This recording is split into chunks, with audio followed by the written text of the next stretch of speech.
کرم میں 133 افراد کی جانیں گئیں، 177 زخمی ہوئے۔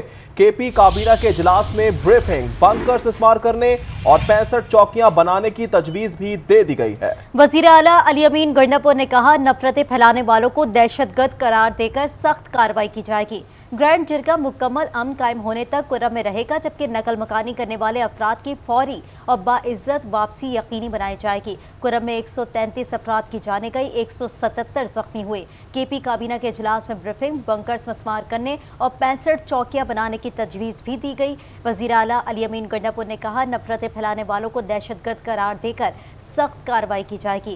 گرینڈ جرگہ مکمل امن قائم ہونے تک کرم میں رہے گا، جبکہ نقل مکانی کرنے والے افراد کی فوری اور باعزت واپسی یقینی بنائی جائے گی۔ کرم تنازع کا پرامن حل کیسے نکالا جائے، خیبر پختونخوا کابینہ نے سر جوڑ لیے۔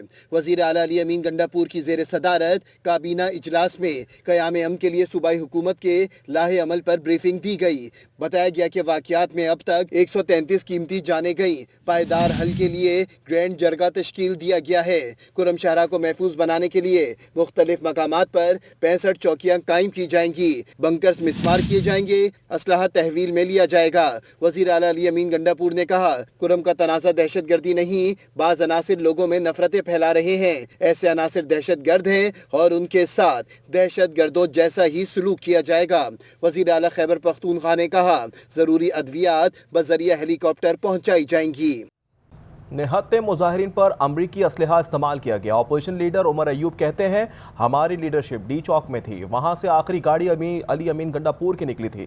جوڈیشل کمیشن کا ممبر ہوں، میرے خلاف موٹر سائیکل چوری سمیت متعدد مقدمات درج کیے گئے ہیں۔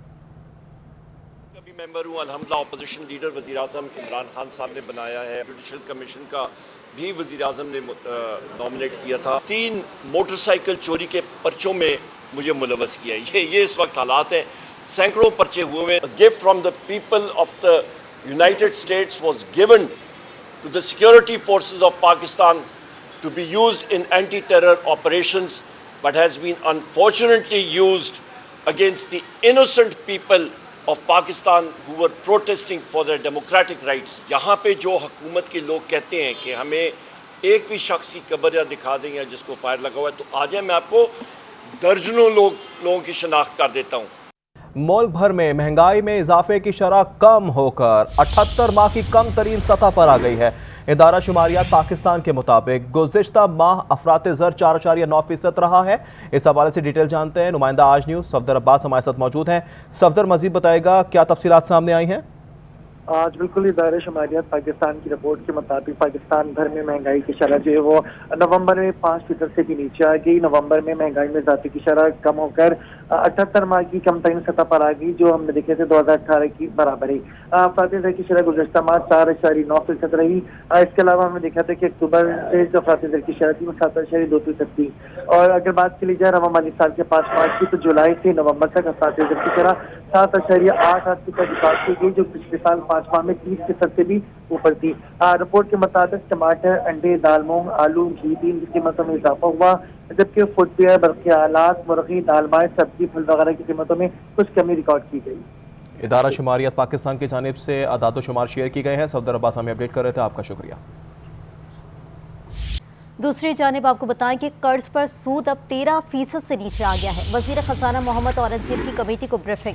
قومی اسمبلی کی قائمہ کمیٹی برائے خزانہ کے اجلاس میں کہا کرنٹ اکاؤنٹ سرپلس رہا ہے، نجی شعبے کا کریڈٹ بڑھ رہا ہے۔ اسی پر بات کریں گے، یاسر نظر ہمارے ساتھ موجود ہیں۔ یاسر، آگاہ کیجیے گا۔ جی بالکل، آج جو سید نوین قمر کی زیر صدارت جو ہے قومی اسمبلی کی قائمہ کمیٹی خزانہ کا اجلاس ہوا ہے، اور وزیر خزانہ اور چیئرمین ایف بی آر جو ہیں وہ اجلاس میں شریک ہوئے ہیں، اور اس میں ان کیمرہ جو ہے وہ درخواست کی گئی ہے بریفنگ کی، جس میں بتایا گیا ہے کہ وزیر خزانہ کی طرف سے کہ میری واشنگٹن میں جو ہے وہ سالانہ اجلاس کے موقع پہ جو کافی ملاقاتیں ہوئی ہیں، اور اس پہ انہوں نے جو شرح سود اور اس حوالے سے بتایا کہ اس میں کافی جو ہے وہ کمی آئی ہے، اور ساتھ ساتھ انہوں نے کہا کہ ہمارے 5 سال کے 40% بچوں کو اور دیگر جو مسائل ہیں ان کی دوری کے لیے بھی جو بجٹ ہے وہ مختص کیا گیا ہے۔ دیگر